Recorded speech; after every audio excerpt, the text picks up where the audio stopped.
Sup you beautiful people. Hope you've had a fantastic day. Welcome back to a brand new episode of What If Deku had an adaptation quirk. The ability to adapt, to survive. This has always been the driving force behind all human evolution. Izuku's quirk though. It takes that one step further, ensuing that whatever fails to kill him, will just make him stronger, a force to bring doom against the villains who dare to stand in his way. If you guys enjoy this what if, comment down below and let me know. And go ahead and check out other what ifs in the channel, after watching this video. Don't forget to shower some appreciation onto the incredible author responsible for this fanfiction. The link is conveniently waiting for you in the description box down below. Before we get into it though, don't forget to subscribe and leave a like, and also share this video with your friends. So let's start this video. Who are you? Aizawa narrowed his eyes at the figure. What are you doing here? Why? The madman chuckled. There are only two reasons why someone goes to school. They come to learn. Or to teach. The pale man spread his arms, dark hellish fog appearing behind him as more and more figures stepped forward. Most bore distinct quirk mutations, all bore sadistically gleeful grins, and I'm here with a lesson for all the kiddies that want to play hero. Playing indeed. A deep voice echoed from the fog as it shifted, forming the crude form of a man, glowing yellow eyes shining from its dark depths. The only real heroes I see are 13 and Eraserhead. Our sources said All Might should have been here as well. It's so rude of him. As the man covered in hands spoke, Izuku narrowed his eyes, recognizing someone grandstanding, putting on a show. This wasn't the real villain's self, this was an act to him, a game. The villain wanted to be seen a certain way, so he was deliberately putting on a show. We go through all the trouble of getting so many new friends who wanted to meet him, and he doesn't even have the common decency to show up. Perhaps if I kill off a kid or two, All Might will hurry up. Kill us. Mineta squeaked the diaper-like bull on the pervert's costume, possibly coming in handy for once if his whimpering was any indication. The teachers will stop them, right? I don't want to die. Shut up. Izuku snapped, eyes narrowing as he stared down at the villains who didn't seem to care about the class being there, who felt secure enough to monologue without fear. Your whimpering isn't going to help anyone. Hey, why aren't the alarms going off? Yarozu questioned, the group huddling closer together as 13 ushered them back, Aizawa readying his capture weapon. They must have a quirk that's masking their presence. Todoroki spoke, expression apathetic, or they've managed to attack the entire campus at once. No, that fog is someone with some sort of transport quirk. Izuku focused on the group, seeing how ragtag several of the villains seemed, some clustered in tight groups, others swaggering about on their own. If that's their way in or out, they'd want him watching the group just in case. Good thinking, Midoriya. Kendo nodded before glancing over her shoulder. Kaminari, is that radio for show? No, but I still can't get through anyway. Kaminari frowned, bouncing one leg rapidly as he held a sparking hand to the radio over his ear. Meaning technopathy or electricity-based quirk. Izuku summed up. Good work. Aizawa tense, goggles and weapon in place. 13, get them out of here, and get me some backup. I'll deal with this trash. What?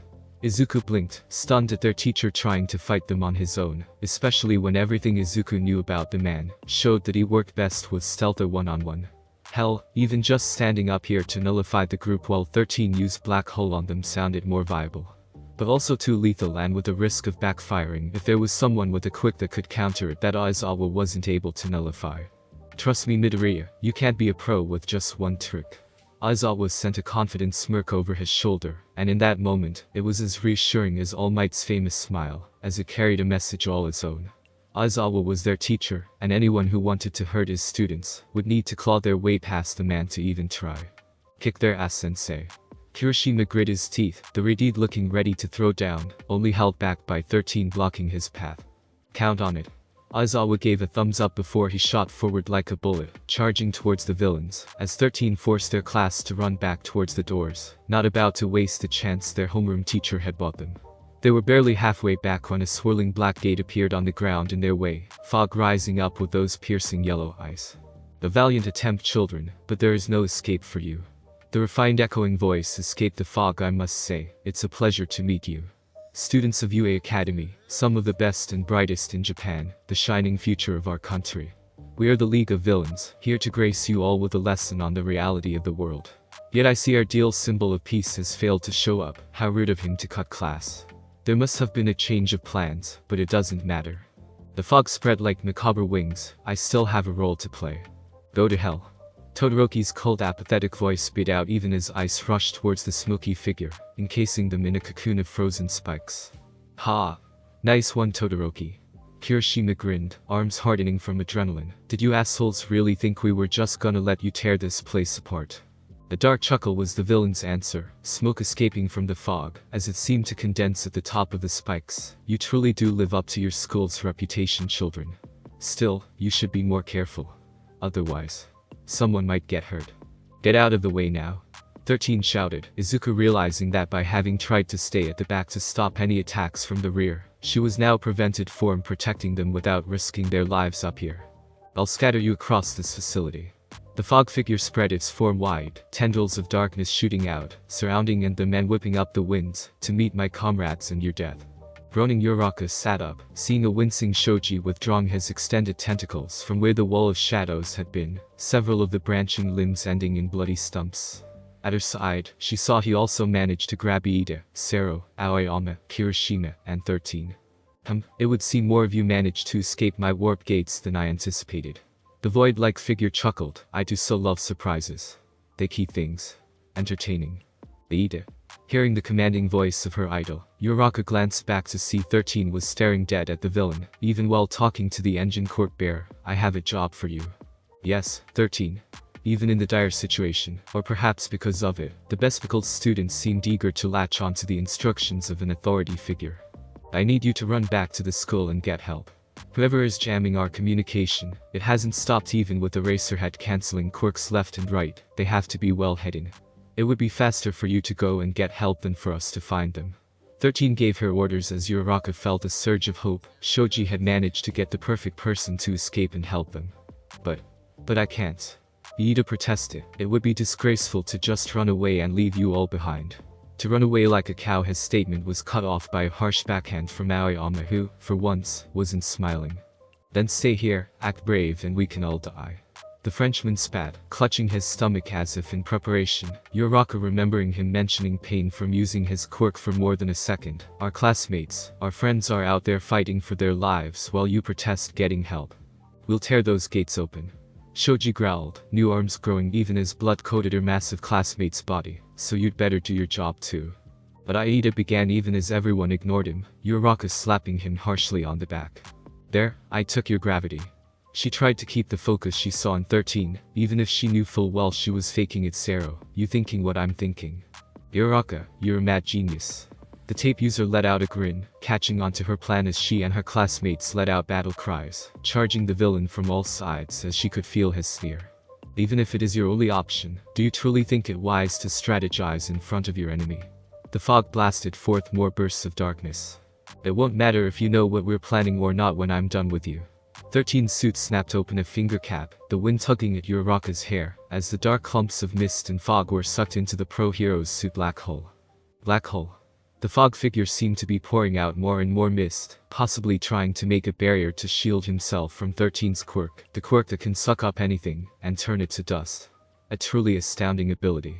A shame it's wasted on one such as you. One who avoids combat, focuses on saving people from nature's wrath. It's left you with next to no fighting experience. Uraraka saw the smug gleam appear in those yellow eyes. Her battlefield awareness. As he spoke, a warp gate appeared at his front and 13's back, her suit cracking apart from the redirected force of her own quirk. You've turned yourself to dust.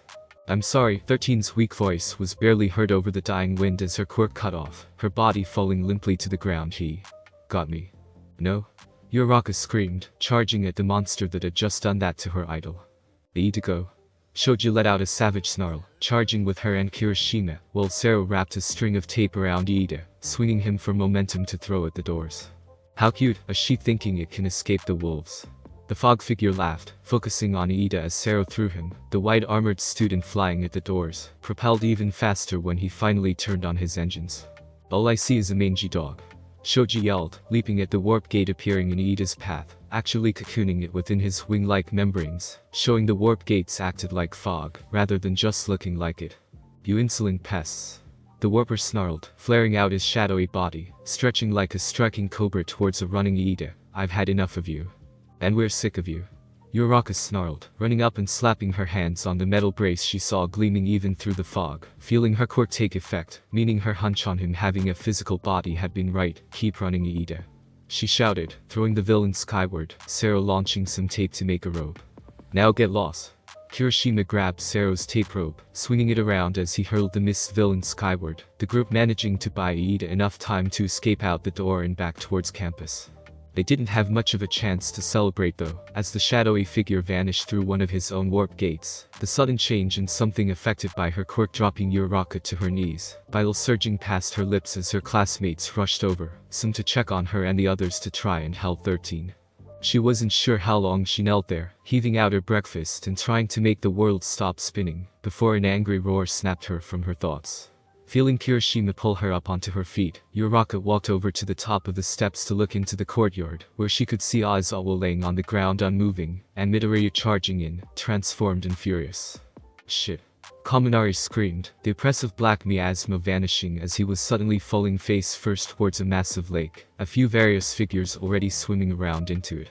Clenching his eyes shut, Kaminari forced himself to keep a tight grip on his quirk, not wanting to risk zapping any of his classmates that might have come through too once he landed in the water. Opening his eyes with a wince from the harsh impact, he had to stop from letting out a scream and taking in water when he saw a villain with a shark quirk rushing towards him. Nothing personal, kid, but it's time to die. The shark guy shouted, mouth opening wider than Kaminari thought possible, certainly big enough to bite off a nice chunk of one a student. Hey Kaminari. The happy voice of Tsu called out as she slammed feet first into the side of the shark guy's head, Ierozu holding on to their classmate for dear life, as Tsu shot her tongue out at him, the long appendage wrapping around his appendage as she shot off through the water, pulling him along behind Sia. She shouted cheerfully behind the villain zooming away. Thank you, Asi. Ierozu panted as their amphibian classmate dropped them off on the deck of a yacht that was in the lake. Call me Tsu. Tsu scolded, climbing up the side of the boat after them, more and more aquatic villains breaking the surface of the lake. Tsu, I could kiss you. Kaminari panted, looking at Tsu like she was the greatest person to ever live. Now's not the time.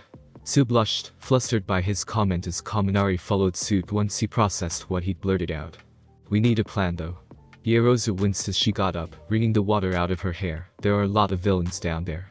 Kaminari, you have an electricity quirk, correct? Could you use it to take care of the villains down there? Not without hurting you too as well. Kaminari scowled, hating the fact that he couldn't aim his quirk yet, that he couldn't use it without hurting his friends if they were too close. I can generate electricity to coat myself or release it in blasts, but when I release it the energy just goes everywhere. I can't aim it.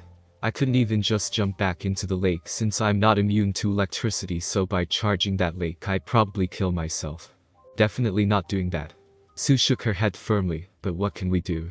I don't know if I could jump all the way across the lake while carrying you both. I got it. Ierozu clapped excitedly as she scrunched her eyebrows in focus, a glow coming from her exposed skin, as a length of shining chain started emerging from between her breasts. He only got a split moment to see this before Tsu slapped a hand over his eyes with a startled ribbit. This chain is solid aluminum which is highly conductive. Could you hold the chain and use that to shock the villains into submission? I should be able to. Kaminari nodded from behind Tsu's hand. If I'm careful I can do just enough to take them out without killing them. And once the charge stops it should be safe enough for Tsu to jump us most of the way across the lake. Sounds like a plan to me. But what do we do when we get out of the lake? Tsu asked, Kaminari able to picture her tilting her head as she thought aloud. We try to regroup back at the steps with the rest of the class. Ierozu declared confidently as he heard the sound of rattling chains stop, implying that she had finished pulling metal out of the ether.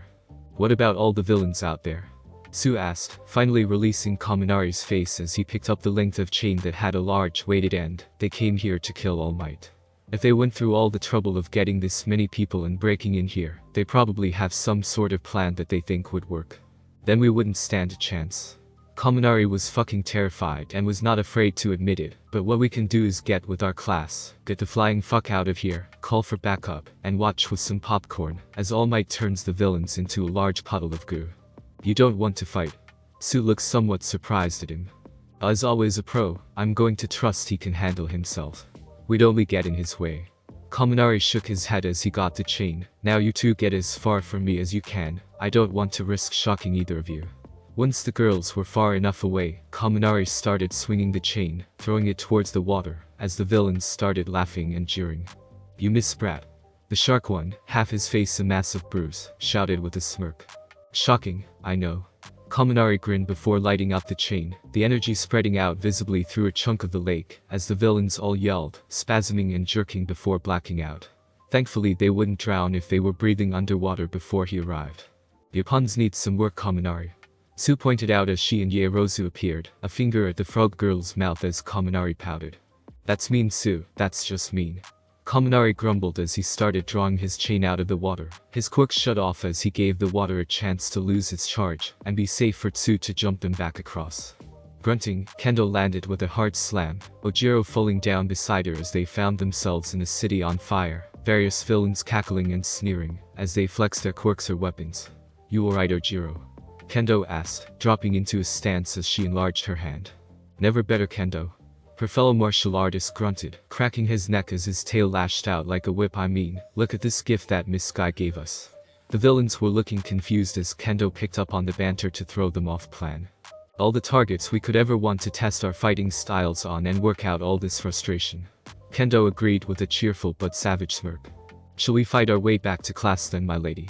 Ojiro cracked his knuckles as his tail smashed into a garbage can and caved in part of the metal, the various villains and thugs suddenly looking a lot less sure of themselves. "We shall indeed. Whoever takes out the most thugs wins a smoothie," she offered, the banter and goal to focus on helping distract her from the sheer pants-wetting terror of having a horde of villains wanting to kill her. "You're on, Kendo." Ojiro nodded before they charged the thugs, limbs lashing out to fight their way out of this flaming hellscape. A mad banquet of darkness indeed. Tokoyami snarled, Kota hiding behind him as Dark Shadow thrashed around the squall area, the dark environment providing power for Dark Shadow, while the building lights and occasional flash of artificial lightning provided enough light to keep his quirk from going out of control. Glancing over his shoulder, he saw his soft-spoken companion by a few unconscious thugs. "Are you alright, Kota?" he asked, the rock-like quirk user giving a shaky thumbs up. "Then let's push on. Our companions need us." Humph. Todoroki let out a scoff as he landed in what looked like a recently finished landslide, broken trees and shattered stone all around him, as villains stepped out from whatever bit of cover they could. "Seriously? All they sent us was a little candy cane brat." One of them sounded upset at this. "They couldn't have sent us a hot chick or something. There had to be one or two stacked ones." Todoroki's expression went from cold to arctic. Ice spread like wildfire, racing out as it covered the landslide zone, freezing the villains in place, as only their faces were left uncovered. "You know." Todoroki approached one of them, venom dripping from his tone, as the villains cursed and struggled against their frozen bonds. "Long-term exposure to ice of that extent would be quite bad for your health. Hypothermia will likely kill cells if it goes on too long, so why don't you answer my questions?" "What the hell are you?" The villain he chose to interrogate whimpered in wide-eyed terror. "First, how do you intend to kill All Might?" Todoroki ignored the villain's terrified query, idly noting a bright flash of lightning over by a lake in another part of the USJ facility. "I'd answer before certain bodily parts are permanently lost from frostbite." "Ow, my ass." Mina groaned, rubbing her sore rear as she landed on the concrete floor of a ruined building, Jiro and Sato landing by her. "I can rub it and make it feel better," the creepy lizard-looking villain shouted as they leapt down from the ceiling. "Stranger danger." Mina screamed, lashing out with an acid-coated kick as the villain yelled, getting kicked out the window with a terrified yell. That was too easy." Jiro frowned, her extendable earlobes lashing out to zap more villains, while Sato put a fourth in a headlock, not even needing to bust out his sugar. "These guys are all super weak." Sato frowned, "They can't just think that numbers will be enough to kill All Might. Right. Unless they have a few stronger ones in the courtyard." Mina tried thinking about it. She might not be as smart as Midoriya, but she was no idiot. Most of the time. That warp gate guy was strong. Sato started beating more of the thugs, using a hardening quirk thug as a bat to smack them around, and their leader is probably stronger, if the warp gate guy isn't giving the orders. And who knows how many other strong ones there are. Jiro nodded, one of her lobes stabbing into the wall. "Most of them are running away after seeing Mina punt one through a window while covered in acid. So, what do we do now?" Sato frowned, hand going to his sugar packets. "What else?" Mina gave a fist pump. "We're heroes. Let's see if any of the others need help and then go get the teachers." "Right." The others nodded, glad to have a plan. Help. Minetta's high-pitched screams made his position quite clear as they fell from the mist, Higakure's flailing gloves and boots doing their job to let him note where the invisible girl was as well. Transforming, Izuku adjusted his position to shoot down faster, reaching out with his enlarged hands to grab Higakure and Minetta. Brace for impact. Izuku's deeper voice shouted to them over the wind and Minetta's cries, bracing as he landed with a boom. You two alright? Izuku grunted, setting them down as gently as he could, ears perked as he listened for any villains in the area. I'm fine, Midoriya. The shaken Higakure nodded, gloved hands wringing. I don't wanna die. Minetta sobbed while clutching his hair balls. I haven't even gotten to kiss a girl or touch a boob yet. Get a grip, Minetta. Higakure snapped even as Izuku noted several villains stepping into view on the mountainside area, others quite literally popping out of the ground. I'm not dying without getting to grope a girl yet. Minetta was wide-eyed as his head swiveled between Higakure and the villains, particularly one who was wearing a white bunny girl suit for some reason. Eventually Minetta leapt at Higakure, whether that was because she was technically naked, or because he was scared of the bunny girl villainess, Izuku wasn't sure. Either way, Minetta had apparently decided that he'd grope a girl no matter what before he died. Unfortunately for Minetta, Higakure was not on board, lashing out with a fist to his nose, as the rather useless pervert rolled on the ground. Stay behind me. Izuku ordered Higakure, readying his fists as more and more villains surrounded them. Izuku counting 26 right now, at least half carrying some sort of bladed weapon from knives to sides. He thinks he can keep her safe, how cute. One of the villains, this one looking like a bizarre humanoid chicken, sneered while spreading his arms, looking ready to fight. Let's get. A guy with ratty clothes and a knife started to charge eagerly before Izuku threw a hard punch, his fist bigger than the man's head, as the thug got knocked out by the hard blow. Get him. A stone golem-looking man in the back shouted as the villains charged, several of them getting in the way of each other, showing that they weren't experienced villains. Letting out a yell, Izuku lashed out every time one of the thugs got close, Higakure picking up dropped weapons to sneak more attacks in, while the thugs were focused on him, and Minetta continued to roll on the ground and clutch a possibly broken nose. Most of the thugs went in flailing, knives and scythes cutting into Izuku's arms and torso. At least a third of the thugs got taken down by friendly fire, none of the villains caring about their comrades, or being careful to not hit them. You alright, Higakure? Izuku panted, pulling a knife from his shoulder blade with a grimace. His quirk had yet to really gain all that much adaptation against cutting as of yet. That fine. Higakure's gloves were shaking, each fist holding a knife that was dripping red from various stabs and slashes she dealt against the thugs whenever they got close. None were fatal, but she was clearly not used to hurting anyone, especially not to the point of blood drawn. You broke my dosuich. Minetta screamed, clutching his bleeding face with an angry yell. Another little thing, isn't he? A new voice chuckled as Izuku's head snapped over, seeing the white uniformed bunny girl step out from behind a rock, where she'd apparently been watching her colleagues throwing themselves against his bone-breaking punches or Higakure's blades, isn't he, honey? He is indeed. A villain with green armor and a skull-like mask shattered stone as he pulled himself from the ground, electricity crackling on his arms. You did well enough against the gutter trash kitties, but playtime is over. I'd recommend you put your hands up if you don't want to get fried. Come on, honey, you know they're not going to listen. The bunny girl villainess giggled, little balls of pink and white flame dancing atop her fingers. I guess. The skull villain shrugged, let's just toast them then. At that, the girl threw the balls of flame their way, Minetta's wails growing louder as Izuku snarled, throwing out his arms wide as the fireballs hit him, their flames not enough to give him more than a small burn, given how often he'd been burned by Bakugo's nitroglycerin-like sweat over the years. Small sunburn-like blemishes marred his skin as the two remaining villains gaped, eyes wide. Ha, so you're a little tougher than expected, huh kid? The skull-masked villain sounded a little excited at the prospect of a good fight, but are your friends, as the villain's statement was cut off as he moved to dodge a rock Izuku was throwing. The bunny girl villainess wasn't as fast and took his thrown rock to the gut, collapsing with a choked gasp, likely suffering some broken ribs. Okay, the skull-masked thug snarled, eyes narrowing at seeing the state the woman was left in. Now I'm pissed. Bring it. Izuku charged, gritting his teeth as the painful lightning hit him, sizzling against his skin. He landed a hit, but the burns were far worse than what the fireballs had managed to do. So, you're not as tough as you look. Skull Mask narrowed his eyes, studying him before scoffing whatever, time to die Kai RK. The villain fell to the ground. His skull helmet cracked after Higakure used her invisibility to sneak behind and shatter the dropped club from another club over his helmet, knocking the lightning villain out. Thanks, Higakure. Izuku grunted, straightening up as he looked around, picking up a large kanabo, both to use as a cane as he caught his breath, and to use in a fight, should more villains show up. Now come on, we need to get back to the others. Mineta, move your ass. Gritting his teeth to hold back a scream, not wanting his students to hear, Aizawa's vision swam as the giant charcoal black monstrosity slammed his face into the concrete ground once again, bones crunching loudly from impact.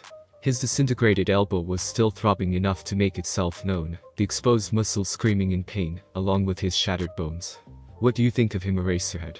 The psychopath covered in hands was practically panting with glee at the question. He's the bio-engineered anti-symbol of peace.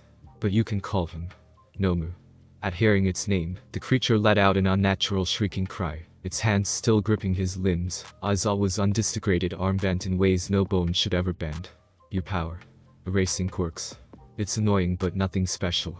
When faced against true overwhelming power, you might as well just be a quirkless child. As the bastard spoke, Nomu began twisting the already broken arm. Before the skin could shred beyond repair, Aizawa's stomach dropped when he heard a familiar voice yelling in rage, "Get the hell away from him." Aizawa, Nomu, and the psychopath all looked over to see Midoriya charging over in his transformed state, swinging a kanabo at Nomu's face, the blow hitting the villain in the teeth, but not even budging it. One of your students, huh? The psychopath chuckled as Nomu reached up, grasping the kanabo, shattering the war club in its grip, going straight for an attempt at a killing blow. How violent. Even as the psychopath spoke, Aizawa grunted, trying to blink the blood from his eyes to nullify the giant monster's quirk, only managing to help Midoriya for a split moment, as his student landed a punch against Nomu's face, some teeth flying out before the giant creature squeezed his arm, broken bones crunching as Aizawa finally let out a scream, his quirk fading away. As it faded, Aizawa saw the flesh around Nomu's jaw then bulge, new jagged teeth pushing themselves out of the monster's gums. A healing quirk, and some sort of resistance quirk. Was it like Midoriya? Nomu, this brat annoys me. Get rid of him. The hand-covered psychopath waved a lazy hand as the misbodied villain appeared at his side, his word going unheard as Aizawa's ears were ringing from all the blows to his skull. With a screech, Nomu dropped him to the ground, leaping at Midoriya and landing a heavy blow against his student's face. As he lay in a crater, the blood from his wounds starting to pool, Aizawa felt a pair of hands work to lift him up. HRN. Aizawa struggled to try and form words as he worked to clear his eyes, unable to see anything as whatever or whoever it was lifted him out of the crater. The mighty traded blows from the two behemoths booming loud enough for even Aizawa's damaged ears to hear. As he got pulled into some bushes, he saw a pair of boots and gloves put themselves on seemingly thin air. Higakure. Trembling inside the bushes, he also saw Mineta, hands clutched over his mouth, while tears flowed down past an obviously broken nose. Come on, we need to get back to the others. Higakure was trembling as he heard her turn, possibly looking back to where they'd left Midoriya. We need to help him. LBI. Mineta protested angrily, sending a glare at Higakure that would warrant questioning later. Shut up. Higakure snapped at him. All you've done was make things easier for the villains since we got here. Definitely needed to question them once he could talk. We need to get to 13, we need more teachers. Izuku can buy us some time. But I don't think it will be much. Screaming in rage, and admittedly pain from all the blows that had long since started to overcome even the resistance he'd built up, Izuku threw another punch into the gut of this Nomu guy, his fist doing nothing, the force of his blows doing nothing more than rippling the skin like gelatin, bulging muscles shaking before settling back into rigid conformity. Shock absorption, healing, and who knew what else. If this thing really was bioengineered, then who knows what sort of tricks and abilities it had. Ugh, this is getting boring, Kurogiri. The one covered in hands complained as Nomu rocketed Izuku's massive grey form with another punch, the skin darkening with a nasty bruise, even if Izuku was staying on his feet through a combination of resistances and sheer stubbornness. Then intercede and be done with it. The mist man replied back, tone polite yet clipped, like he would rather scold the let villain, but knew better or wasn't able to. Before Izuku could try to figure out what that meant, or do anything but stay on his feet in the devastating barrage of blows that felt like All Might was trying to turn him into powder, he heard the leader let out a frustrated sigh. The next thing Izuku knew, the pale bastard rushed on, grabbing his arm, and the fingers began to dig in. And in while Nomu restrained him. Izuku let out a cry, dropping to a knee as his right arm fell to the ground with a wet slap, blood leaking from the severed limb, and the stump it came from, while his other arm was gripped by the Nomu. "So, you're just a big punching bag after all." The bastard chuckled, shaking the blood from his fingers. "Maybe I'll take you back with me, make a new pet. Or not, who knows." As he spoke, the villain picked up Izuku's severed arm and played with the fingers, making the limb flip Izuku the bird. "Heads up." Hearing the excited voice of Kaminari, Izuku turned, seeing a group of his classmates charging to try and save him. He saw Kaminari lashing out with a metal chain, lightning sparking along its length. He saw Mina, holding her hands together to funnel her acid like a geyser, a trick they'd discussed in one of their brainstorming sessions over the week. The Erozu, aiming and firing a cannon sheet, materialized. Todoroki releasing a rushing barrage of ice spikes. All of them vanishing into swirling portal of mist before Izuku's world exploded into more pain. Kaminari's chain impacted his chest, lightning surging through Izuku's body as he screamed. The Erozu's cannonball striking him at his left knee, bone splintering as his limb fell to the ground along with his taken arm. Mina's acid rained down on his remaining arm, melting it off at the shoulder. And Todoroki's spikes impaled him, his remaining foot shredding as more of them hit his guts. He saw all of them freeze with horror. He heard the one covered in hands laugh in bloodthirsty jubilation, and he felt the doors to the USJ explode inward under unrelenting force. The USJ echoed from the thunderous boom of his punch, caving in the giant metal doors, steel warping under his fist, and a cloud of dust billowing out into the domed building. As he strode in, fist clenching his jacket tightly, All Might saw a group of students partway down the steps, looking up at him with relief and joy. It failed to quell his burning rage. "Have no fear, students." All Might snarled out, teeth grit together, tearing off his tie as he yelled out his famous catchphrase, "For I am here." He had a whole speech planned, a confident statement to unnerve the villains and reassure his students. But then he got a good look at the plaza. He saw several students with expressions of horror on their faces as they stared at a classmate. He saw that classmate mutilated beyond anything he'd seen on the job for years, the fading warp gates and remnants of the attacks, making it clear just what had done most of those wounds. He saw a massive black monstrosity, one so familiar to All for One's old projects that it made him sick, clutching one of young Midoriya's severed arms. He saw the apparent leader of this group of scum playing with Midoriya's other arm, using the removed limb to make crude gestures. All Might saw it. After all this waiting, the heroic piece of trash finally arrives. Shigaraki chuckled, playing with his new toy. "I guess our little game can conti." His words were cut off as he felt a rush of wind, saw All Might vanish from where he was, mixed with the sound of wrenching steel, faster than Shigaraki could process. He felt the blood covering him, the iron taste filling his mouth as All Might's thrust with a torn-off light post speared the Nomu that had taken the blow, the tip apparently pointed enough to help All Might overcome shock absorption. The hero's face itself filled Shigaraki with a fear that he hadn't felt since he was a child, seeing those dark shadowed eyes, blue eyes glowing with hatred and fury, the severed arm of the gray-skinned brat, falling to the ground from limp fingers. With a grunt, All Might swung his makeshift lance, sending the skewered Nomu flying into the lake with a violent splash. "Students." All Might's voice was firm, tight with rage, yet clearly directed at everyone but the heroes and their little brats. "Get Midoriya, and get back to the entrance." As the man gave his order, Shigaraki noticed that every thug between them and the steps was unconscious and thrown about, All Might's charge to try and kill him, having included scattering them like leaves in a storm. Shigaraki took a wary step back, hating himself for it, as All Might turned his attention back to him fully, going straight for a killing blow. "How unheroic of you, symbol of peace. You mutilated my student."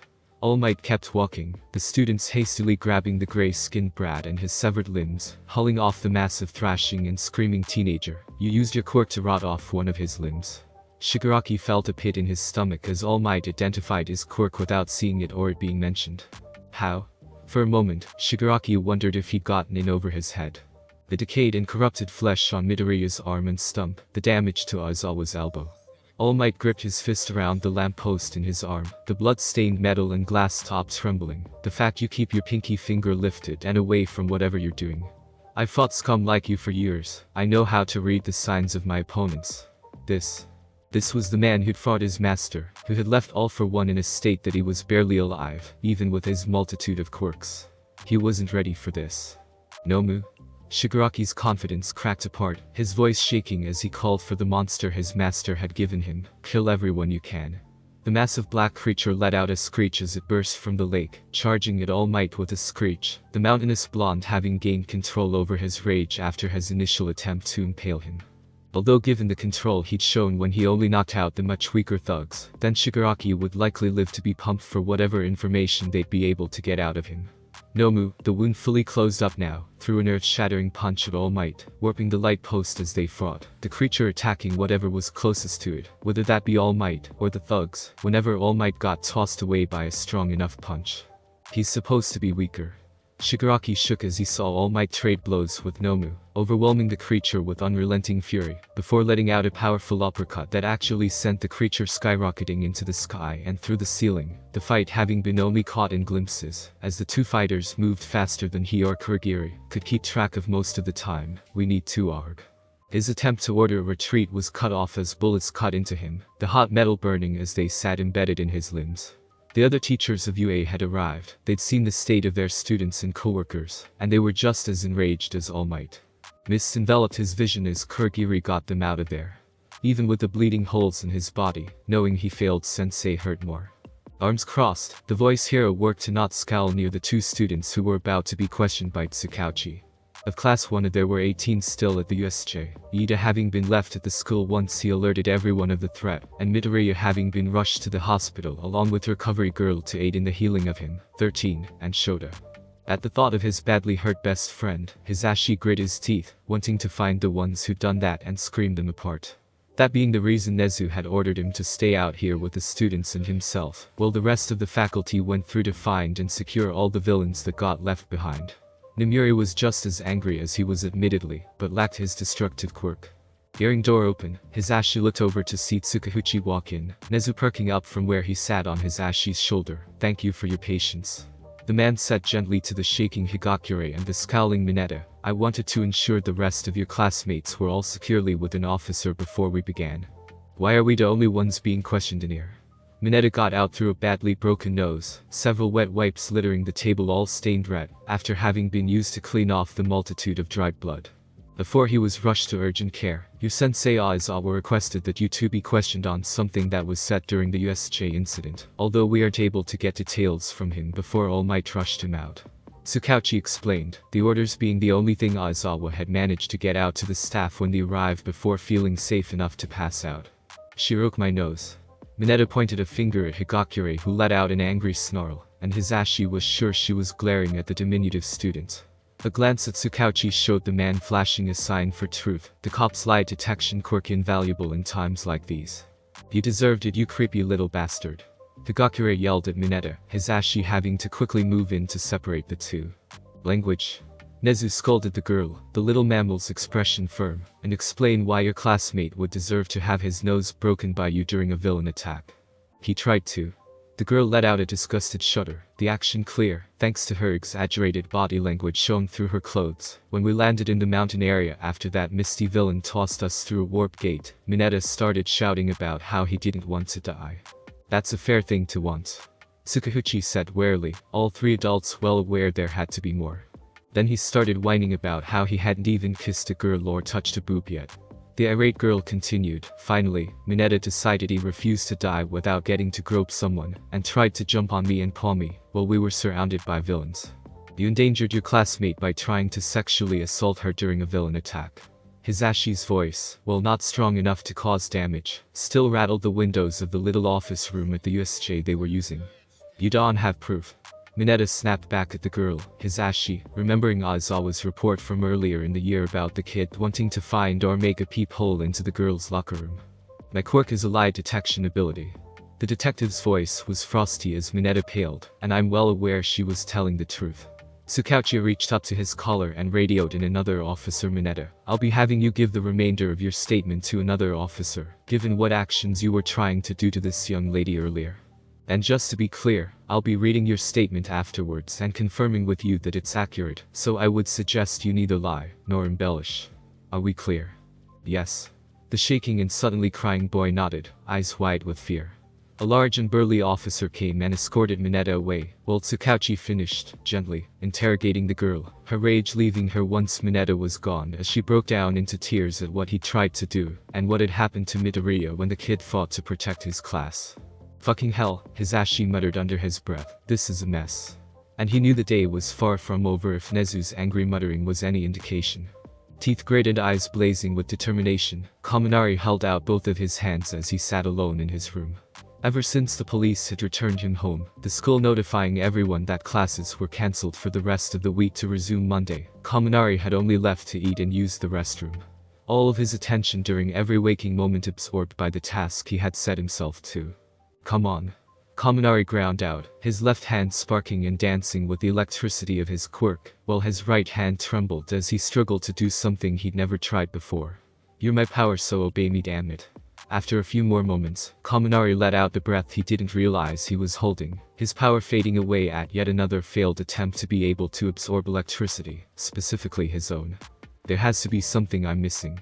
Kaminari's leg bounced, his entire body filled with restless energy as he once again started looking through the internet for anything about how regular electricity or the few tips other electricity quirk users would post online.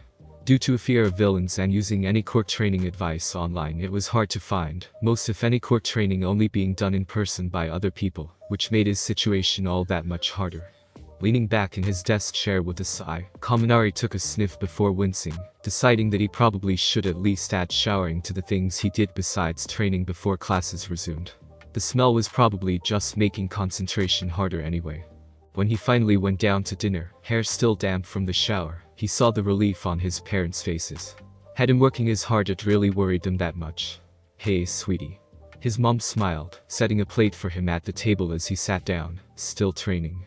I have to. Kaminari's knuckles turned white as he gripped his fork.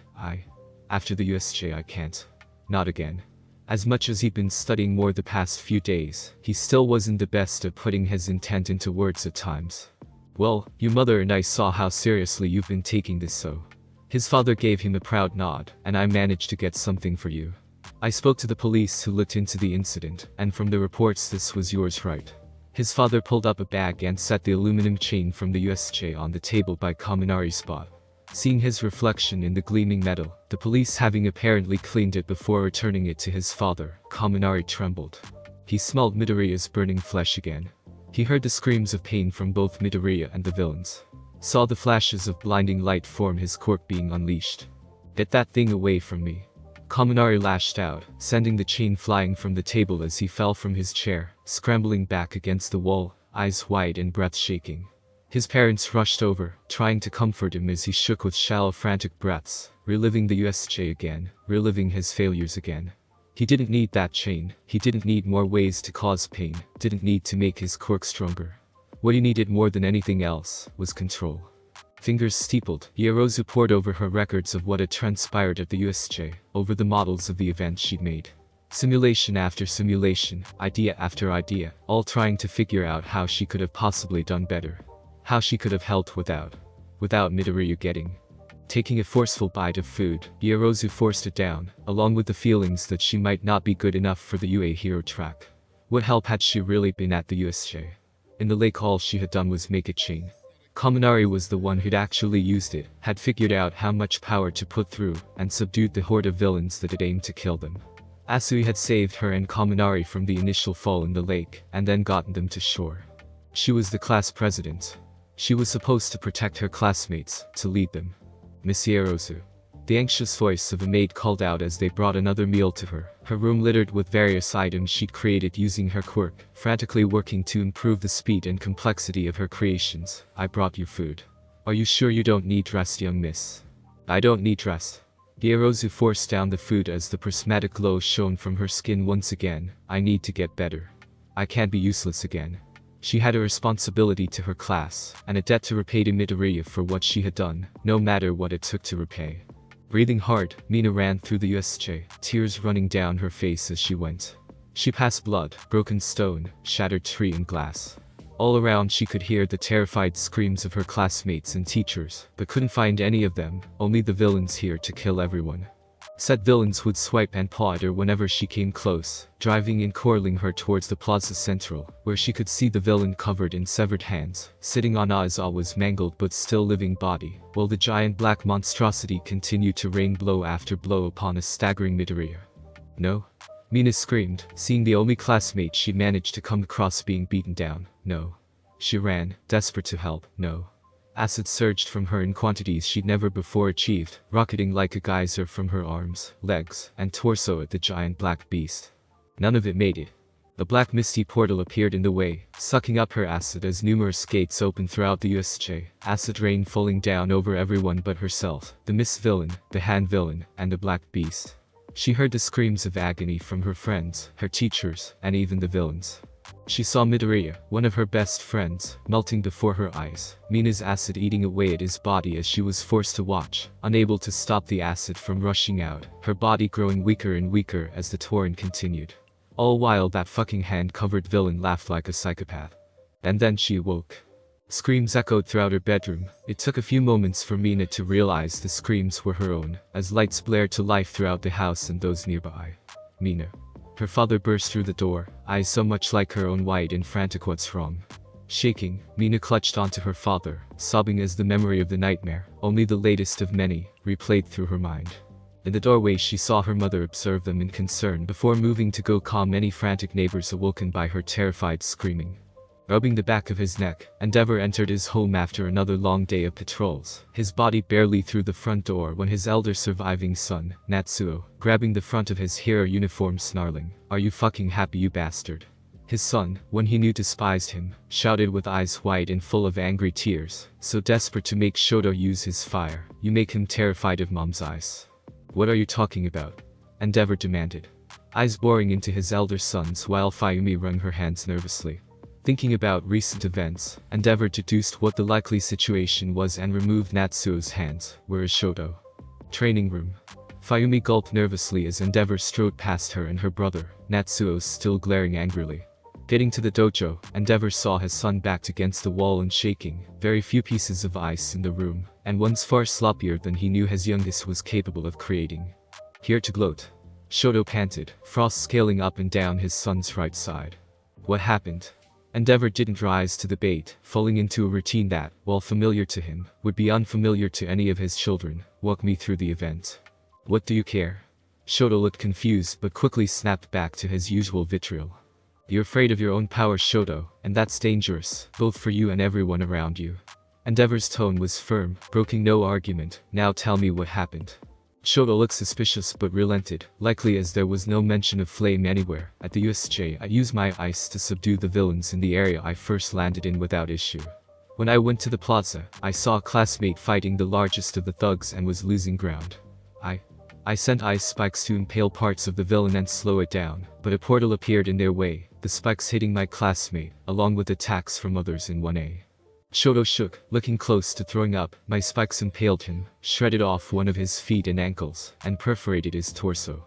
I saw blood. So much blood. And now whenever you use your ice, you see that event again, saw what you did to a comrade." Endeavor rose up, observing his son intently before continuing. "Do you wish to be removed from the hero track?" "What?" Shoto reeled back before narrowing his eyes in suspicion. "What about your great creation? You've been pushing me to be a hero since I can remember. You stated you wished to be a hero." Endeavor stared him back dead in the eye. "So I trained you as you never stated that was no longer the case. Natsuo and Fayumi did not wish to be heroes, so I did not train them. Toya wished to be a hero, but I begged him to take another path." Endeavor forced back the memories of his eldest child's death. "You may complain at my training methods, but at least I gave you and your siblings a choice. Mine didn't." "What?" Shoto blinked confused as Endeavor realized he never really discussed his family history with any of his children. "Our ancestor was one of the first professional heroes of Japan, Shoto, our line being the first to ever show a fire quirk." Endeavor realized he was giving the same lecture, near word for word, that his father had given to him as a boy. "Our family have had prominent heroes in the service of Japan ever since, always high-ranking members of Japan's defenders." "You said you had siblings." Shoto frowned, likely at the fact that the boy had never met any relatives outside of those who lived in this house at some point. "Had siblings?" Endeavor's fire bears flickered out for a moment before he regained control of himself. "I was the youngest of 7. 4 died before reaching the age to attend UA, and 1 died in their second year during their work study. And the last." Shoto studied him, the boy possibly looking for any signs of dishonesty. "Was born quirkless, and my parents threw him out into the streets the moment he was of age. He was found dead a week later. Endeavor clenched his fist as he remembered his favorite elder brother. They gave none of us a choice, which killed my siblings. I would not do the same. So, I trained you as you said you wished to be a hero. If that is no longer the case, then I will pull you out. I will be a hero. Shoto snarled, eyes blazing with defiance. Then get up, it's time to train. Endeavor melted the ice already in the room easily. I wouldn't use my flames. Shoti still was more than a little defiant. We're training your ice. Endeavor looked Shoto in the eye. That is the issue right now. You fear causing injury or death when you don't intend to. So, you must improve your ability to restrain and detain without any injury dealt. He raised his body temperature. Fire your ice at me, restrain me even through my heat cloak. Or is your statement that you'll be a hero all talk? Shoto's response was a rapid rush of ice hurtling at Endeavor, melting upon contact with his skin. Keep going, Shoto. Endeavor didn't even bat an eye as another wave came, Shoto seeming much more determined with him as a target. He'd helped dozens upon dozens of sidekicks through this same issue, that near every pro hero went through at some point. He just hadn't expected to have to help his own child with it so soon. Standing in front of his class, covered in bandages but mostly mobile, Aizawa looked around at the 19 students already here. He could see bags under eyes from lack of sleep. He could see they were somewhat thinner from fewer meals. He could see trauma, fear, rage, and determination. Although in the case of one purple-haired student it was more desperation. The thought filled him with displeasure as he remembered the reports that the police had taken from the incident about Minetta's actions. Aizawa had been prepared to expel him on the spot, but had been overruled by the Hero Commission of all people. The commission stated that the traumatic experience of the USJ made it extenuating circumstances, and that Minetta was to be given another chance, that they didn't want to throw away a potential pro-hero, whose quirk was perfect for restraining villains without worry of high-cost collateral damage. So, they'd been forced to give Minetta an ultimatum. That he must both impress them and show he deserved to be in the hero track by the end of the sports festival if he wished to remain. Whether the boy figured the meaning of made the same mistakes most everyone who'd gotten that ultimatum did was not of any consequences to him. He was just about to begin, regardless of Midoriya's lack of presence, when the door slid open. Sorry I'm late sir, train got delayed and my phone was destroyed at the USJ, haven't had a chance to get a new one yet. Stepping through he saw Midoriya looking fresh-faced and whole. No bags under his eyes, no gaunt features from lack of food, no shaken fear from the incident. Midori. Mina rushed, grasping him with wide-eyed desperation as she felt, and saw all 4 limbs were perfect there in whole eye. But, my acid. How? The others from the incident, as well as young Kirishima and Uraraka, were rushing to the boy as well and just as confused. I told you, I heal. Midoriya smiled. With Recovery Girl's help it didn't even take the full 24 hours like I expected. Mina started sobbing as she clutched Midoriya's shirt, babbling out apology after apology for her quirk hurting him like it had. Midoriya's response chilled Aizawa to the bone. It's no big deal Mina, you didn't mean to him me. Midoriya smiled with warm forgiveness at his friends and classmates at that, showing little care for himself, for his health, or potentially even his life. Easy forgiveness, and signs that the boy wasn't crippled, would likely help in the mental recovery of his classmates, but now Aizawa had a bigger concern. Midoriya's mental state was not healthy, and he wasn't sure how to fix it. Thank you so much for joining me on this incredible journey today. I hope you enjoyed exploring the fascinating what-if scenario of Deku. The possibilities were truly mind-blowing. If you found this video entertaining, don't forget to give it a thumbs up, share it with your friends, and subscribe to the channel. Your support means the world to me and inspires me to bring you more captivating content in the future. Stay tuned for more exciting what-if stories and other amazing videos coming your way. Until next time, take care, stay curious.